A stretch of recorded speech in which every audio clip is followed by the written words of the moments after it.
it would seem to me, if you don't want to get divorced, not marrying a liberal woman is a good place to start. Mm-hmm. If the more liberal women are, the more likely they are to divorce. It's almost like a truism, right? It's like saying, the more likely a woman is to support divorce, the more likely she is to divorce. Mm-hmm. Well, then why would a man marry a woman who would support divorce? What percent of women do you think are marriageable? What do you mean by marriageable? No tattoos, no debt, not overweight, doesn't openly hate men. It's not the majority, Michael. What's the number? These are confirmed by an actuary. It's less than 5%. Which actuary? Like, what study is It's called It's a World Without Men. It's a study, or it's a blog, or a book, or what is a world without men? It's a book, and they go through the numbers that are confirmed by an actuary. So I saw that book. But you know this, Michael, even in real life. You go on the Whatever podcast. Yeah. Less than 5%. That is the number she put on the table. And every man who has been on the apps, been through the courts, watched his friends get destroyed in divorce, felt that number the second she said it. But Michael Knowles did not just nod along. He pushed back. And what came next is the conversation every conservative man has been waiting to see happen out loud. But before we get to the collapse, you need to see what Pearl built her argument on. Watch this. Why don't men want to get married anymore? I grew up in a 2-parent home. My parents have been married for 30 years. I didn't understand it. And I came to find out that when men have children in this country, in this country, meaning the U.S. In the United States, they're not legally entitled to their children. And I think it's the biggest issue that we're facing right now. Single mother homes, they lead to school shooters. You're more likely to commit crimes, drug deal. Every problem in society comes from single mother homes. And so, what I found is that men are not getting married not because they don't want relationships, but because they fear divorce. And divorce rates, I guess it's not that divorce rates are skyrocketing, in part because fewer people are getting married now. Mm-hmm. But you observed that divorce is, one could say, is at the very heart of the political problem, because Mm-hmm. marriage, the family, is the fundamental political unit. Mm-hmm. So you crack that up, you're going to crack up society. Yeah. So, I have a documentary coming out called Why Don't Men Want to Get Married Anymore, where it really dives into the problems as to why the institution of marriage is failing. Okay. So that answers why men are reluctant to get married now. Mm-hmm. Now, what do we do about it? I think the first thing you need to do is switch the laws to make them more favorable and fair. So, for example, the Tender Years Doctrine, do you know what that is? The Tender Years? No. That assumes that the mother is the best one for the child under the age of 7. In some states, it extends to 16. Yeah. That's an openly sexist law. That's openly sexist. But what do you mean by sexist? Because, sometimes people say sexist, and Mm-hmm. if they're referring to real misogyny or something, I don't like that. But if they're saying men and women are different, I certainly they are different, right? Yeah. But what evidence do we have that the mother is the best one with the children? Well, The kids are the most likely to be abused by the mother, not the father, by the mother. It's a little unclear. That's a little unclear because, for starters, as you just acknowledged, the children are much more likely to be with the mother. Not only in the case of divorce, but also in the case of a married couple. But why? Daddy's at work. But why? Why So are kids more likely to be with mothers? the way the laws are set up, it punishes men for being traditional. If you're a traditional, No, when I say kids are more likely to be with their mothers, I just mean because even in a traditional family, right? Daddy, am off at work right now, and Mommy is home with the kids. But so what's your point with that? My point is that and the statistics are a little unclear about this. There was a number from HHS in 2009 showed that women are much more likely to abuse or neglect their children. Mm-hmm. There's another number from last year from, I think it was the National Child Abuse and Neglect Data Set or something like that, which found that it's a little closer to equal. Women still have a slight edge on abuse, but it's close to sexual parity. But then when you factor in... Not the biological dad. That includes stepdads. Not the biological father. No, that's biological father. No, it is. Which data set are you referring to? Well, they've done comprehensive studies over the last 100 years. But so what do you mean by they? Like, I'm referring to a very specific data set. Okay, go ahead. So in that very specific data set, that would contradict the 2009 numbers from HHS, but nevertheless, it would still prove your point, which is that the women are slightly more likely. But then I guess my point is, right, the women in marriage and outside of marriage are much more likely to be with children all of the time. Right, so there the parity is almost you would see surprising. the abuse numbers go down as women have spent less time with children. So in the last 50 years, women have worked more. Hold on, you're saying that children are more likely to be abused in a traditional family with mother and father, or you're saying single father and single mother? Women are the most likely the ones to abuse the child. And even if you include, you think abortion's murder, right? Yeah. So 1 out of 3 women's had an abortion. I've seen some numbers that say 1 out of 4, but the point is still the same. If 1 out of 4 men committed murder, we would all be. Though, yeah, I mean, abortion is murder, but also, you know, there's a lot that goes into that because there are. And so I just couldn't. Sorry, go ahead. Well, you know, when we point to an issue like abortion, you know, obviously, that's that is murder. It's not only morally synonymous; it's the same thing. But then also, you know, the male abortionists are involved in the murder. The male legislators who pass. If I hire a hitman, I'm still responsible. Sure, but so is the hitman. He goes to jail too. Right, but there's far more women that are hiring a hitman than men performing the act. Well, so I guess in every abortion, it's a woman who's procuring one. Exactly, right? That's my point.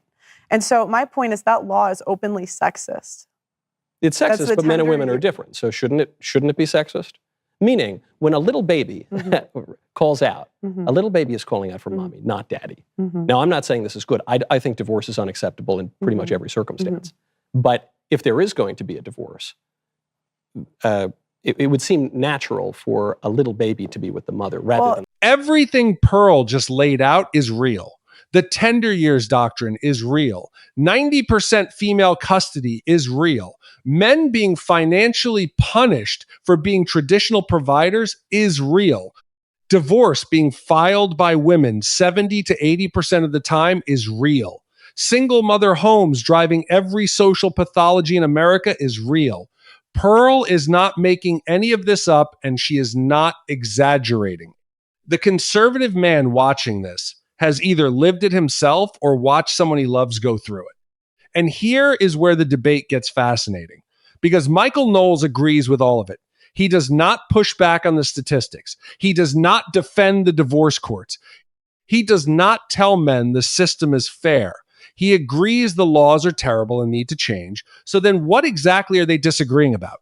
They are disagreeing about what men should do while the laws are still broken. Pearl keeps saying every man has to decide for himself. She keeps saying she does not give advice. She keeps saying she just reports what is. But then she lets slip that walking away from marriage is a good strategy.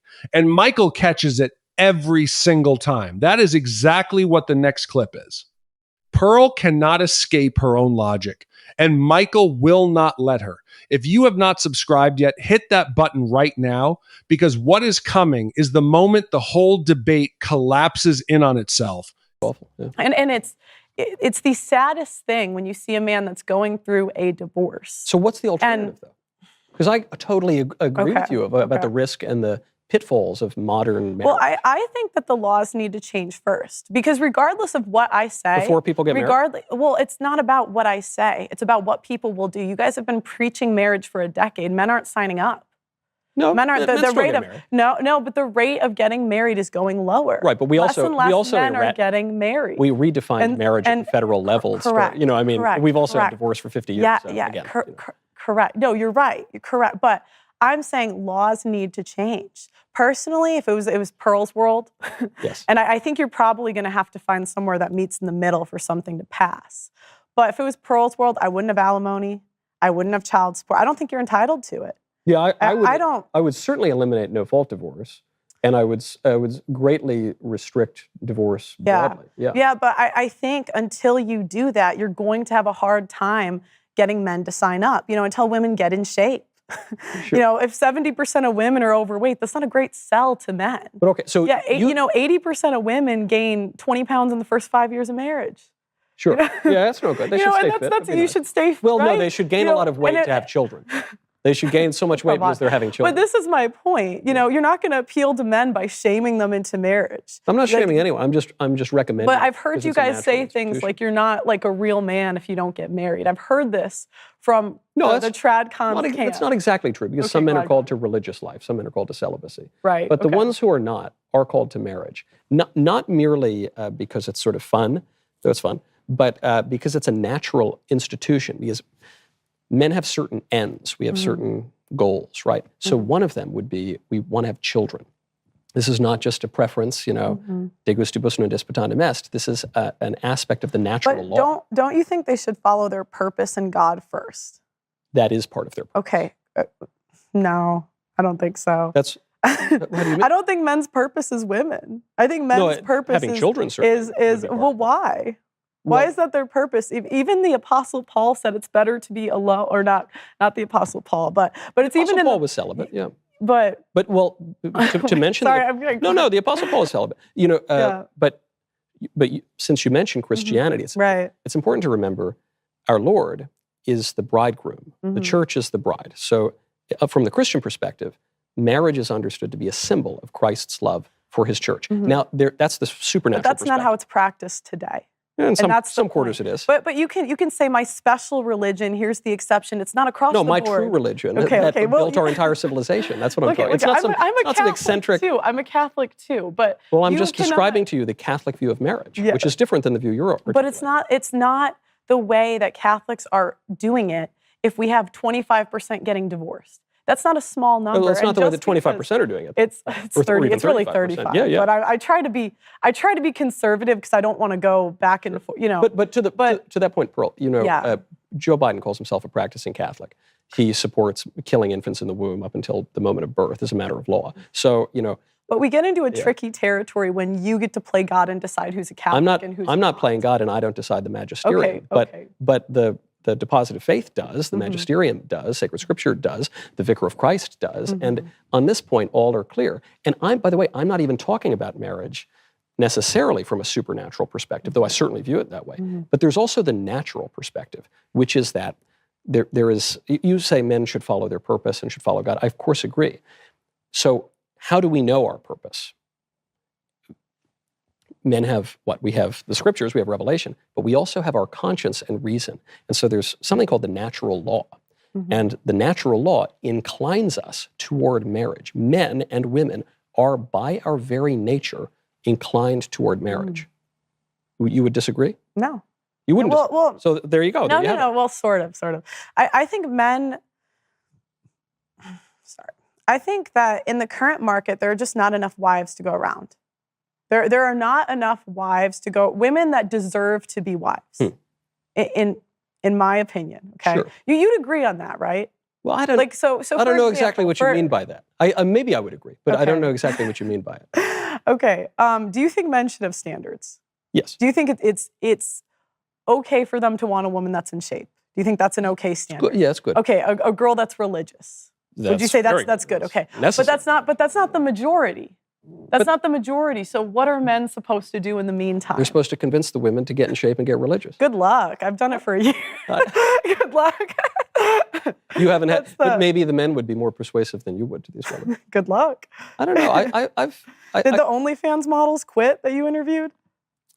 I don't know if that, I've only Come interviewed a few on whatever. No. She said it was a good strategy. Those were her exact words, not a neutral observation, not a reporter describing what men are already choosing to do on their own. A good strategy for men to walk away from marriage until the laws change. And then when Michael pointed out, she said, no, that was about voting. And then he pointed out she had said it again about marriage. And she said, every man has to decide for himself. And Michael just let that sit in the room because he did not need to say anything else. She had already said it twice. Here is what every conservative man watching this needs to understand. Pearl Davis is not your enemy. She is not a feminist. She is not anti-family. She loves her faith. And she is one of the few women in media willing to say out loud what most people only whisper about. The courts are corrupt. The custody system is designed against fathers. The laws were rewritten to make it financially rational for a woman to leave. All of that is true. Pearl is right about the diagnosis on every single count. But Michael Knowles is also right. And the reason this debate matters so much for the Republican audience watching is that there is a version of this red pill conversation that ends in paralysis, that says the system is so broken that the only rational move is to opt out entirely, to walk away, to wait for the laws to change before you build anything. And that version of the conversation, however well-intentioned, however rooted in real documented pain, hands the left exactly what they have been working toward for 50 years. Because nothing would make the progressive movement happier than an entire generation of conservative men deciding that marriage is a rigged institution and refusing to participate in it. The family is the one thing they cannot control if it is healthy. So they have spent decades trying to make it feel impossible to build. Pearl cannot give men a straight answer because the straight answer is the one her audience does not want to hear in 2024. The straight answer is the one Michael gave. Fix the laws, return to faith, lead your household, find a good woman and marry her, have children, build the thing they have spent half a century trying to convince you is not worth building. Not because it is easy, not because the courts are fair, not because the risk is zero, because it is right. And because the man who walks away from that responsibility in the name of protecting himself is giving his enemies exactly the victory they have been counting on him to hand them. Pearl diagnosed the disease correctly. Michael prescribed the cure.